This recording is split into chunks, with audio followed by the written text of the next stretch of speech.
So I thought that I would kind of end the mental health month with a little bit of concept on there's other paths than just Freud. Uh, in the Freudian context, the reason why Freud did the way he did, where doc sits behind you and you're on the couch, was really not because it was therapeutic. It was because Freud had a massive cocaine habit. We would rub it on his gums and his teeth fell out and he looked hideous. So he didn't want anybody to see him.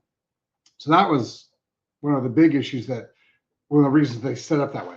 The other thing is that the idea that you should go back into your trauma and relive it and associate into it and be part of it and let it traumatize you over and over and over again while you talk about it, I'm not a huge fan of. And I know that that's helped some people, but if you look at the general overview of how long people have been in therapy and the benefit they get out of it, it's not as the records aren't as awesome as we'd like them to be. So there is another way that you can go through this. Like most of the stuff that people are familiar with is more of a Freudian sit, talk about it, and then anything that's bad is repressed, and you have all this repressed energy, and a lot of that repressed energy is sexual energy, and so that's why you're all messed up. The idea that there's one right answer and that there's one viewpoint on psychology is not accurate at all. There were a couple other guys that we should kind of look into, and this is where NLP differs a little bit from the standard psychotherapy. Now, psychotherapy is great. It's helped a lot of people, and it's a phenomenal business model from the standpoint of, it's going to take a long time. There's, you come in every week and you talk about it and that whole deal. And like I said, it has helped some people, so I'm not trying to say we should throw it away. However, there were other people we should look into. Adler, for example, Adler believed that it wasn't so much that you had all these repressed emotions. Adler believed that it was a sense of, like he was the guy who came up with the inferiority complex that people attribute to Freud. It wasn't Freud, it was Adler. But Adler's big thing is that one of the big things that we have, the problems that we have, is our connection to society and our connections to the family. Basically, it's what is our purpose? Why are we here? Like that was his big thing. It was that it's not that people have horrible, latent, repressed sexual energy. It was that they don't understand why they're here. Like he was the guy who was like, the reason people are messed up is because they don't understand their purpose.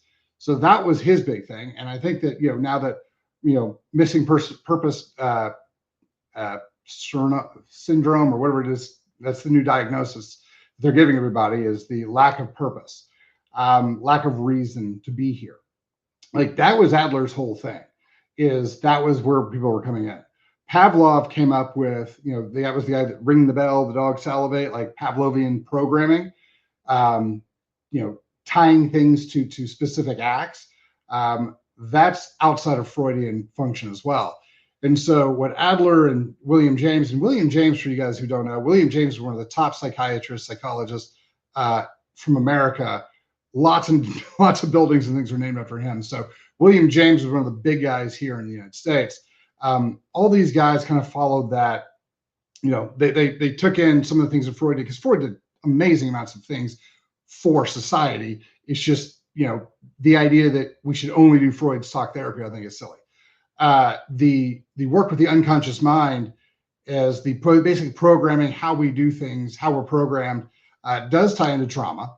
And so if you have trauma, it will affect the way that you then perceive the world and you go through the world.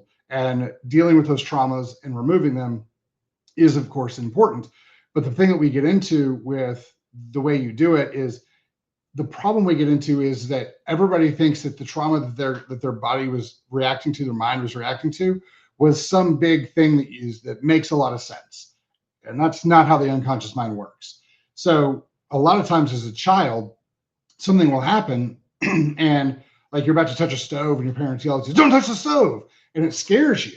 And you're like, oh, okay. And you look back and you're like, well, of course my dad should have yelled at me and told me not to touch the stove because I would have burned myself. What he did was right. Yeah, what the dad did was right. However, it did also imprint upon you a piece of fear and the things that, might have become traumatizing. And so one of the big things that comes into is that there are things that our mind has perceived as a trauma that when we look back on it, we would never be like, oh, that's a trauma. And the problem we get into is that if you have 1,000 of those little traumas that you don't perceive as traumas, but your mind did, you're never going to get to the root of the actual issue. And so you'll kind of spin around and around looking for something that's traumatic to you as an adult when it wasn't your adult mind that perceived this issue. It wasn't your conscious thinking adult mind that recognized this as problematic or traumatic. And so that's one of the issues you get into. And so there are ways of talking directly to your unconscious mind and telling it to just, hey, that's whatever that thing was that happened when you were 3, let it go. And your unconscious mind goes, okay, and lets it go. And that radically alters how your whole function moves. And so there are other ways of doing this besides just sitting and talking forever. And going through some of the conscious programming and understanding verbiage function and understanding the things that create traumas in the body that then can lead to physical manifestations and illnesses later on. I would tell you that one of the most important things you can do for your health is find a way to deal with your emotional issues and your unconscious programming and all those little things that are in your head that you've got to kind of sort through and deal with and move out.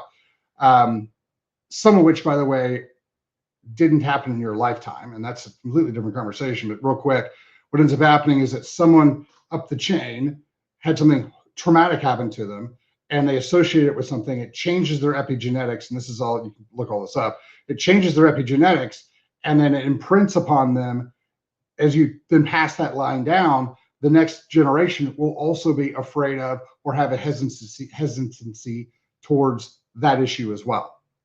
And so that's why getting rid of some of the things that have been ingrained in you, like the Bible talks about the sins of the father carried down 7 generations, that type of idea is what we're talking about. So if the only thing you've been exposed to as far as, you know, mental health, as far as mental progression, self-development, personal development, whatever you want to call it, is the Freudian, you sit down and you talk, and not somebody going through and finding unconscious things that are programming you into walking down a road that you never really thought through, I highly recommend that you find somebody who's good at it, something like NLP or Adler's teachings and something like that, and go through and find your purpose and go through and, you know, start to not get rid of, but admonish or kind of say, this thing is okay, you can let it go, to the unconscious mind.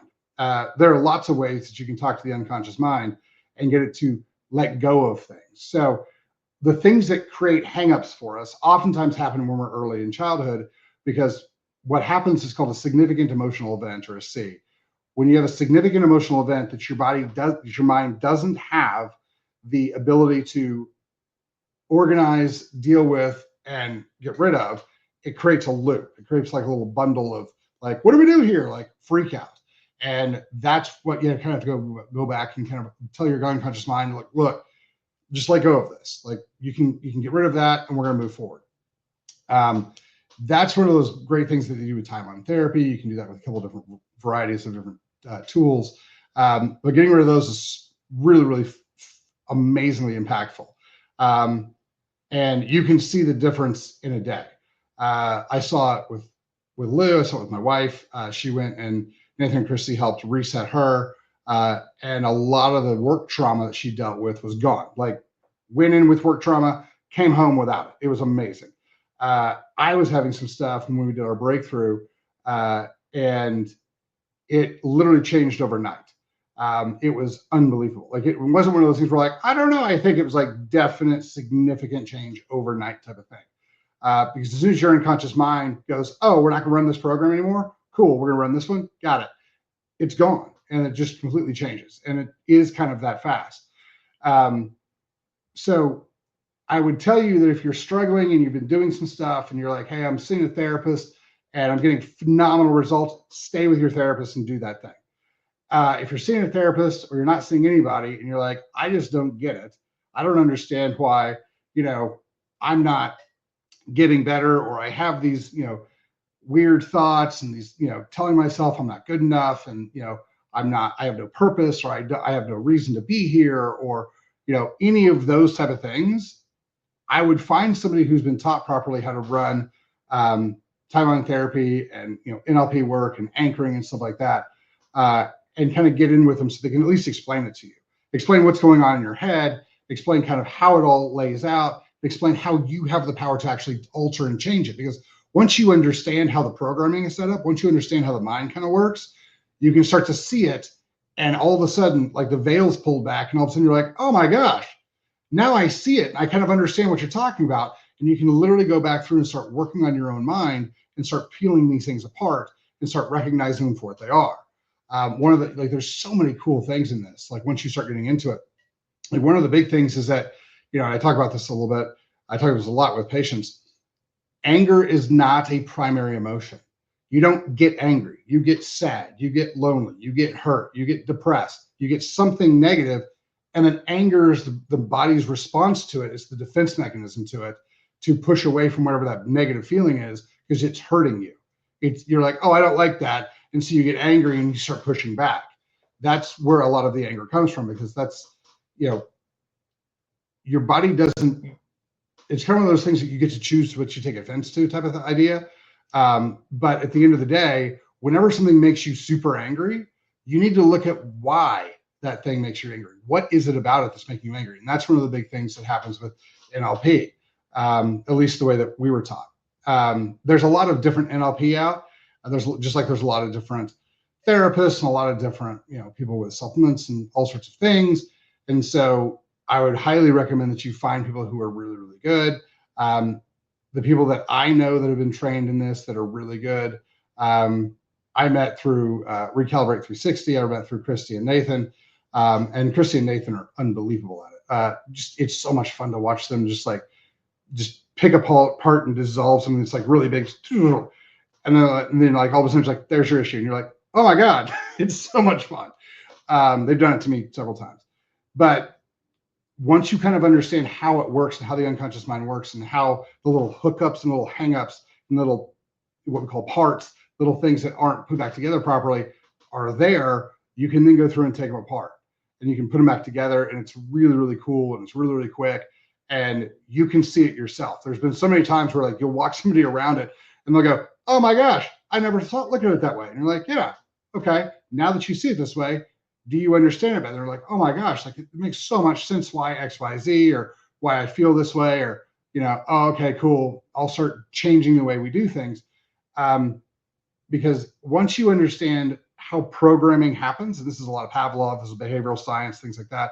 Once you kind of understand how this stuff works, it makes it a lot easier to just go back through and change the way the programming is set up. And that's all unconscious mind work. So think of unconscious mind like, if any of you are old enough, this is going to really show age. No one under 30 is going to remember this.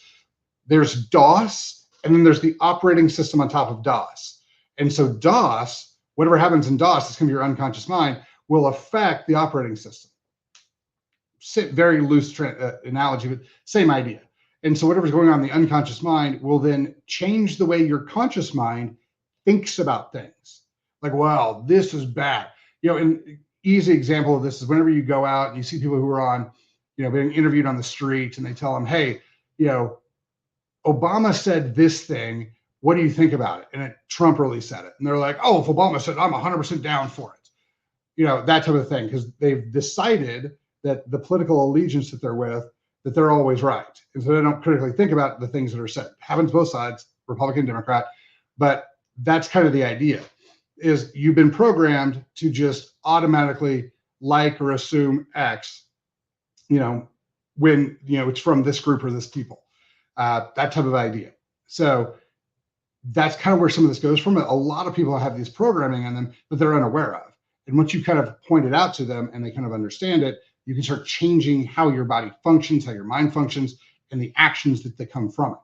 So if you're not where you want to be mentally, and nobody is going to get there on their own, you have to have somebody kind of show you where your blind spots are, whether you're doing standard psychotherapy, you're sitting down, you're talking to somebody, or you're doing something like NLP. You can't see your own blind spots. That's why we call them blind spots. And it's so funny because some of these blind spots are like, you're not looking at this side of the world. Like, it's giant.